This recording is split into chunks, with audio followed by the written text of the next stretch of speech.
Good evening and welcome to Mining the Riches of the Parsha. Tonight is Thursday night, June 9th, 2022.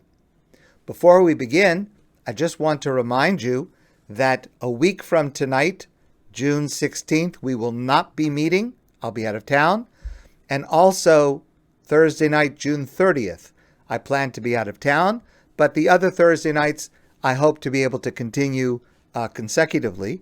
Also, concerning the morning, the 10 at 9, so as of this Sunday, June 12th, I will be away. We will not be studying together through Monday, June 20th, and we will resume on Tuesday, June 21st, and likewise, the weekend at the end of June and July, at the beginning of July, I'll be away for a few days, and we will be on hiatus. Welcome tonight. Thank you so much for joining. I appreciate every one of you taking the time to come together to be able to study tonight. Sefer Tehilim, the book of Psalms, is a collection of 150 paragraphs or poems or songs written by David HaMelech, King David. This work is unique among all of the volumes of the Bible, because this work, Tehilim, is not just studied, it's not just recited, but it is beloved.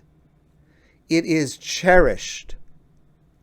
There is emotional and spiritual sustenance that is provided to countless Jews throughout history. David's words have the energy to uplift our most beautiful moments and the power to soothe and to reassure and to steady us even in our darkest moments. Psalm number 3 begins, Mizmar LeDavid Bevarcha Mibnei Avshalom Beno, a song written by David when he was running away from his son Avshalom. The Talmud asks the following question: Mizmar LeDavid, a song of David, which implies a joyful song, a happy, celebratory song. Mizmar LeDavid, Kina LeDavid mi boy. It should say a lamentation, because that verse is referring to an episode in David's life that was highly traumatic. David was king of Israel, and his son Avshalom rebelled against him. And not only rebelled against him, but led an insurrection that displaced David. For about 6 months or so, David had to flee and was not in Jerusalem, in the capital. Avshalom had him on the run. David was literally fleeing for his life. Until ultimately, David put down the rebellion, but that also came at the expense of his son Avshalom being killed. So the Talmud says, Mizmar LeDavid, David, if you're going to write a paragraph about this episode in your life when Avshalom, your son, rebelled against you, you're writing a song, something celebratory, something positive. Kina LeDavid mi boy, you should be writing a lamentation. It's one of the saddest things that happened in your life. It's one of the saddest things anybody could imagine happening in their lives. The truth is that David suffered greatly through his life. As a child, as a young man, as a king, his life was littered with turmoil and tragedy. Mizmar LeDavid, Kina LeDavid mi boy. He should be writing dirges and lamentations over all the terrible things that happened to him. But somehow, David manages to write a mizmor, an uplifting, spiritual, hopeful song. How does he do that? And how can we absorb some of that through his words, making them our own? But before we go any further, please know that it is possible that there are many among us who are capable of absorbing and responding to what happens in their lives as King David did. I'm very close with a woman in Israel. She's 90 years old. Her life objectively, as an objective outside bystander, her life has included some of the most horrific experiences known to mankind. And she just found out she has a terminal, inoperable brain tumor. I spoke with her last week. She told me, I'm not in pain, and I'm not afraid. I trust God will do what is best for me. I have been blessed throughout my life, and I continue to be blessed by God. Whatever comes, I am grateful for what God gives me. This is a person, and there are many, who doesn't just say Tehilim. She doesn't just recite psalms, but she has internalized its message by saying Tehilim her entire life over and over.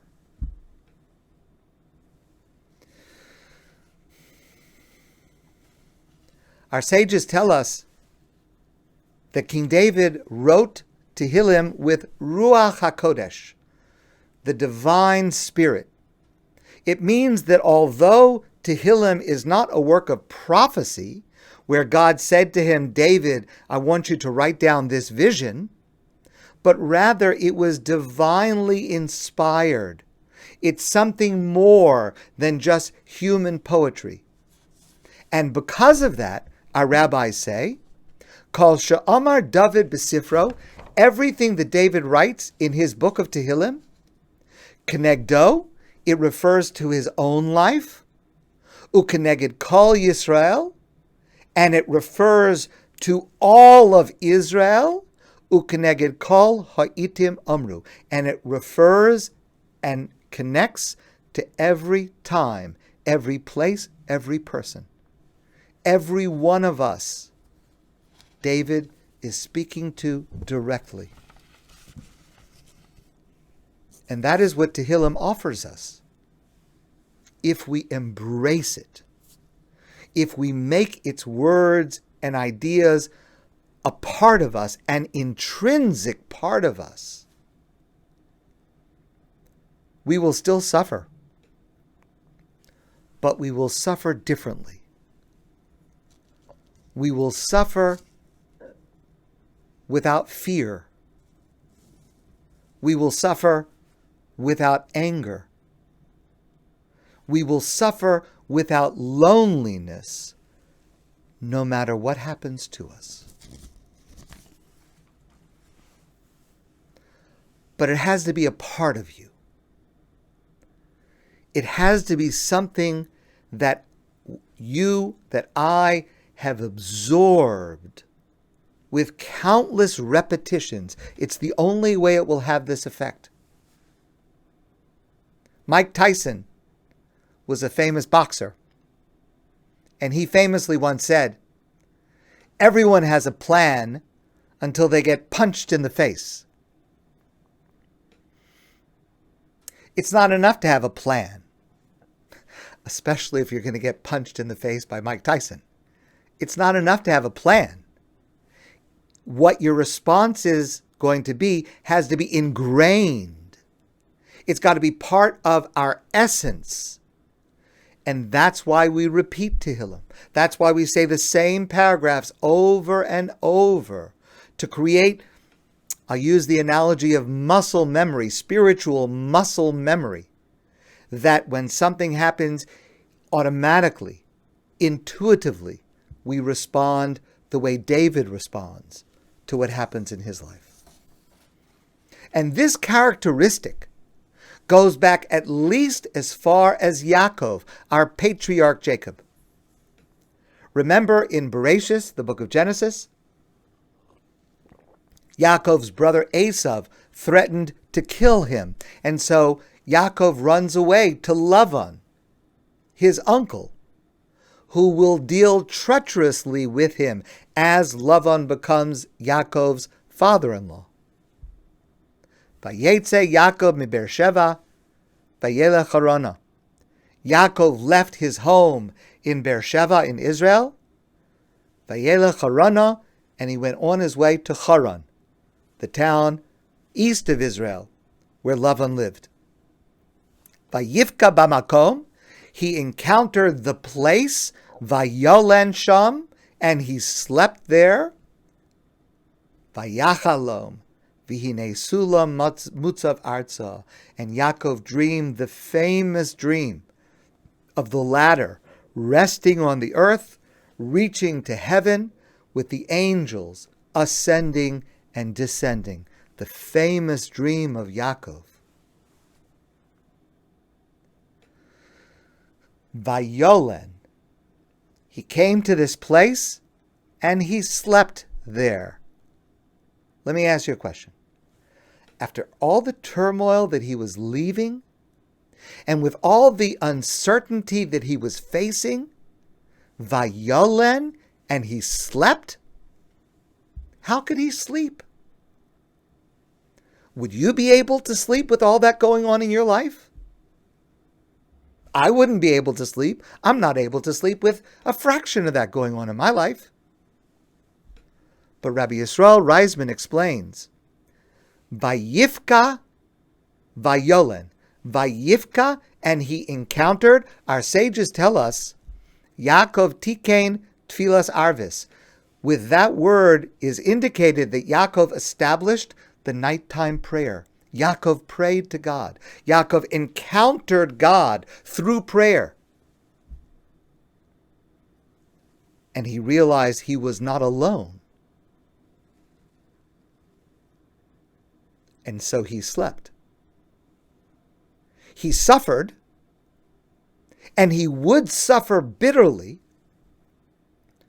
but he slept because he trusted God.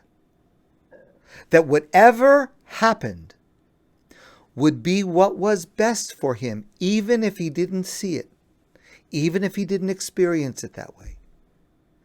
That is what is available to us from Tehilim, if we make the correct use of it.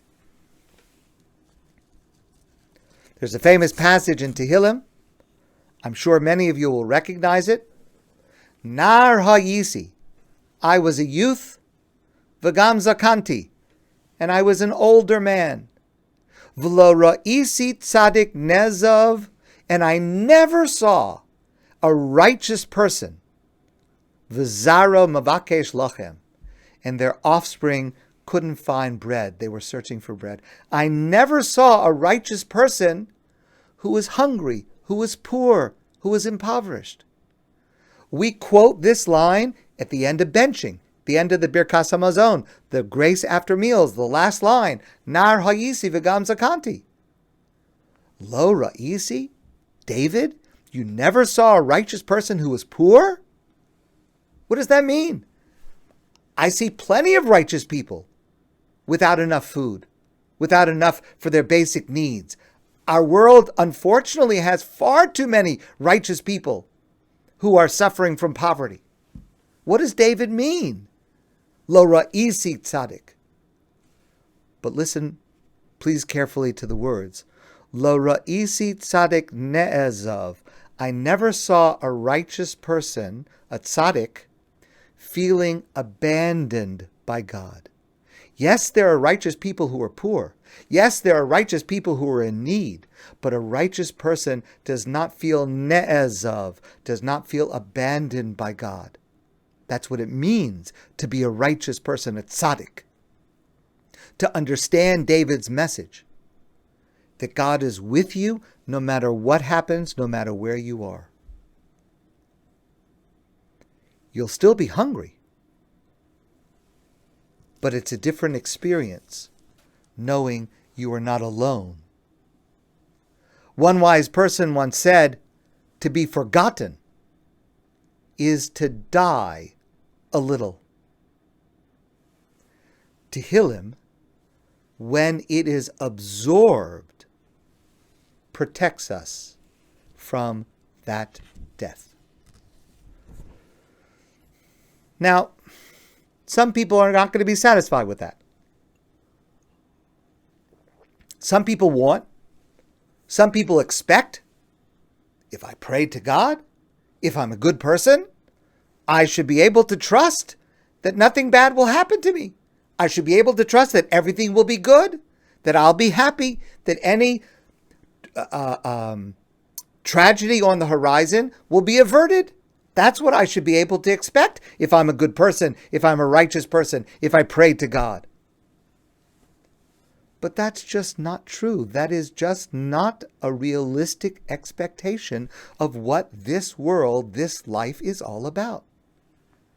Rabbi Yosef Soloveitchik, of blessed memory, writes, the error of modern representatives of religion is that they promise their congregants the solution to all the problems of life, an expectation which religion does not fulfill. Tehilim shows us what authentic trust in God really is and is not. Psalm 121. Shir Lamalos, a song for ascending. Esoinai el heharim, I lift up my eyes to the mountains. May ayin yavo Ezri, from where will my help come? Ezri me'im Hashem, osei shamayim va'aretz. My help comes from God, creator of heaven and earth. Hine lo yanum v'lo yishan, shomer Yisrael. Behold, the guardian of Israel neither slumbers nor sleeps. Shir Lamalos, a song for ascending. This paragraph, this poem, was written by David for pilgrims who are walking towards Jerusalem 3 times a year for the festival, for Yom Tov, Pesach, Shavuos, and Sukkos. There's a mitzvah in the Torah during the time when the Beis HaMikdash, the Holy Temple in Jerusalem, is standing, for every single Jewish man, woman, and child in Israel to travel to Jerusalem for the holiday, to be together, to be able to celebrate all together. An incredible experience. David wrote this as people were ascending, as people were walking. But David also wrote it for every single one of us as we ascend, as we try to rise from the low places in our lives. Shir Lamalos. This is a song to help us ascend. May ayin yavo Ezri. From where will my help come? This is the question we all ask. And the answer, the message of all Tehilim, the entire volume of Psalms, Ezri me'im Hashem. My help comes from God. But what does that help consist of? Hine lo yanum v'lo yishan. God is never absent. God is never uninvolved. God never ignores us. God is always alert, accompanying us through life. That's what Tehilim says. That is the help it provides. That is the reassurance we can absorb from it. Rabbi Jonathan Sacks tells a story of a crowd of people who have gathered on a hill by the sea to watch a great ship pass by. And a young child is waving vigorously at this ship. One of the men in the crowd asks him, why? Why are you waving like that? And the boy says, I'm waving so the captain of the ship can see me and wave back. But the man says to him, but the ship is far away, and there is a crowd of us here. What makes you think the captain can see you? And the boy says, because the captain is my father, and he will be looking for me. We are God's children. God is our parent.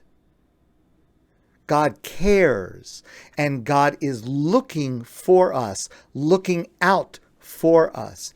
And that is the greatest blessing in the world. That is the blessing David shares with us in writing the book of Psalms.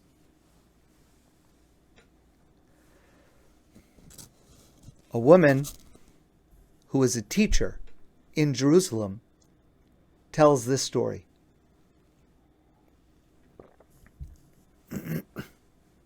She says, this morning I was in a bakery in Jerusalem. I was waiting in line. And I noticed that I was standing behind Natan Sharansky.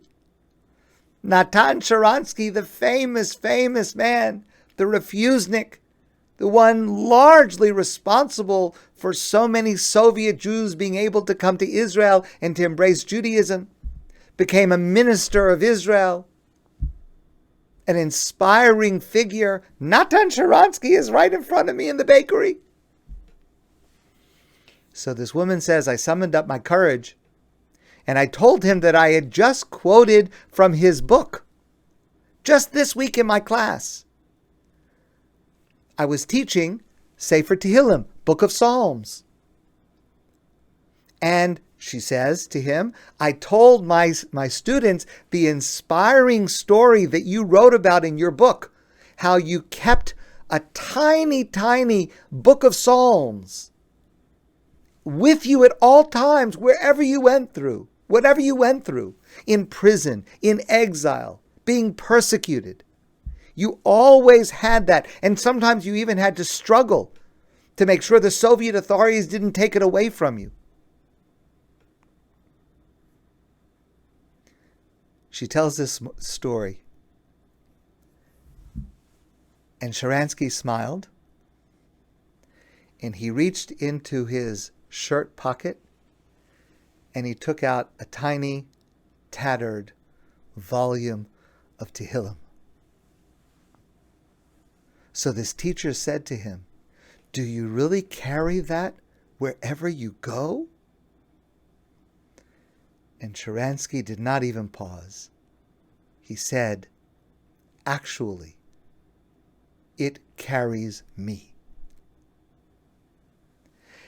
And that is what Tehilim can do for you, can do for me. That is the gift, that is the blessing David has given us. If we use it properly, if we absorb it, it will carry us every moment of our lives. My friends, I want to thank you so much for joining tonight. I want to wish you a good evening and a wonderful Shabbos. And I look forward to seeing you soon in person.